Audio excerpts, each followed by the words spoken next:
Bon, le nettoyage du cylindre est terminé.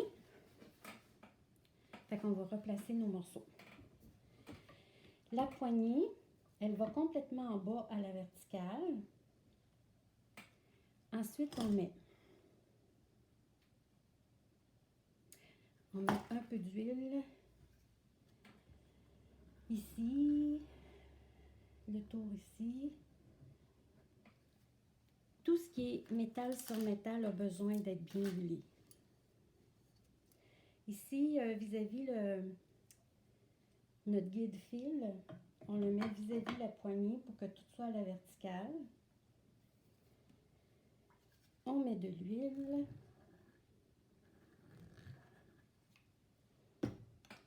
Ensuite, on met notre porte-chariot. On s'assure que nos deux clames sont bien placées.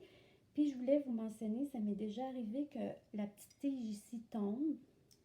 C'est très important de faire attention de ne pas la perdre.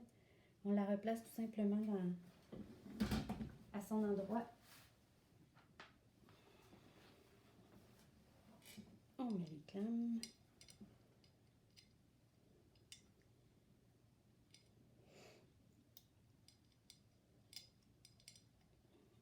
C'est ça ici qui va lever les aiguilles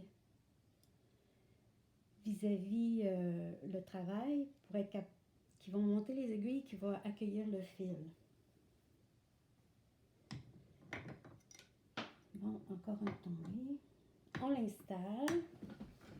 Autrement dit, ici, là, le chose de tension, il est encore vis-à-vis toute la ligne verticale de la poignée.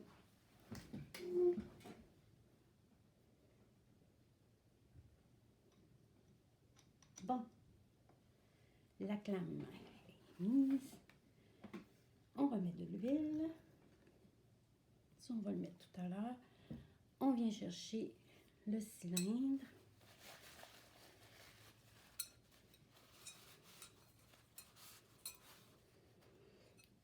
Ici, c'est pour le côteleur ou le ribard. C'est ça qui va l'aider à être stationnaire quand on va l'utiliser. Puis quand on l'installe, on vient tout simplement installer nos deux trous vis-à-vis les trous de vis. Puis lui, il a sa petite place au bout de cette vis-là ici. Fait qu'on y va délicatement. Comme ça. Parfait. Maintenant, on va visser. Pour visser, on prend la première vis. On fait seulement quelques tours, juste pour qu'elle tienne. Bon, comme ça. Parce que si on la visse au complet, ça va pas bien. Ça fait bouger le cylindre. Il est comme, on dit prailler, mais croche. Fait qu'on est mieux d'y aller par quelques tours à la fois d'un côté, quelques tours de l'autre. Comme ça ici. Tout va bien se placer. Des fois, c'est des petits détails. Mais une fois, j'avais inversé les vis parce que je pensais pas qu'il y avait un problème là-dedans. Puis, je n'étais pas capable de visser. Il ne rentrait pas. Fait, pourtant, c'est deux vis semblables. Fait qu'il y en a une vraiment qui va sur un côté. C'est des petits détails. Des fois, vous ne rencontrerez pas ce problème-là, mais moi, on l'a remarqué. Nos machines, des fois, ils ont des petits caprices. Ils sont vieilles, fait que faut y aller avec leur caractère.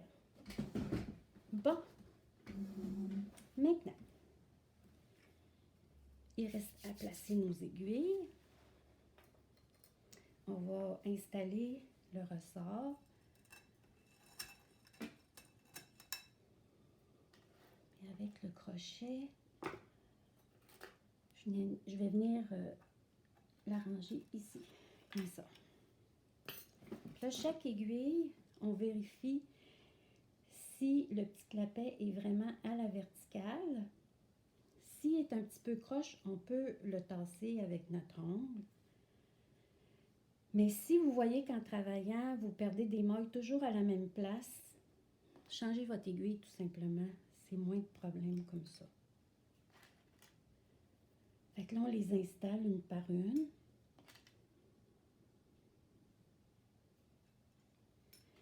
Puis quand on tourne un peu, puis ça nous permet de faire tout le tour une après l'autre.